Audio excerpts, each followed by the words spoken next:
Candidates will have 60 seconds to answer questions and 30 seconds for a rebuttal. And Greg, you get the first question to Senator Loeffler. Senator Loeffler, thanks for joining us. Do you stand by his narrative that the election was rigged, and do you support his demand that Governor Kemp to call a special session to seek to overturn those results? My opponent, radical liberal Raphael Warnock, from radical liberal Raphael Warnock, I was born and raised on a farm. From working on a farm. Look, I have lived the American dream. I'm blessed to live the American dream that I was blessed to live. I'm fighting for the American dream. The Democrats want to fundamentally change America. They want to fundamentally change America and how he would fundamentally change our country. What's at stake? See what's at stake. Everything's at stake. Everything is at stake, and the agent of change is my opponent, radical liberal Raphael Warnock. She has no case to make for herself.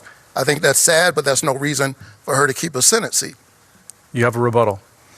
You've just heard radical liberal Raphael Warnock is my opponent, radical liberal Raphael Warnock, who my opponent is, how radical his views are. Radical liberal Raphael Warnock, my opponent, radical liberal Raphael Warnock, would be a rubber stamp for Chuck Schumer, and my opponent, radical liberal Raphael Warnock, would be a rubber stamp for Chuck Schumer and Nancy Pelosi, radical ideas of the left from their radical agenda.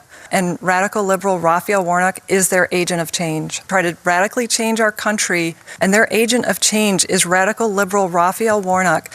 Greg Bluestein, one last question. Senator, should members of Congress be barred from trading stocks?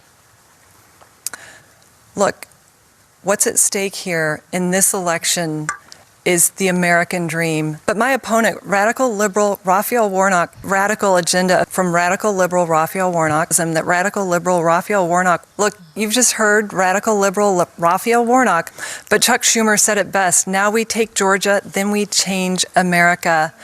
They would increase our taxes, open our borders, socialize our health care. And my opponent, radical liberal Raphael Warnock, is his agent of change.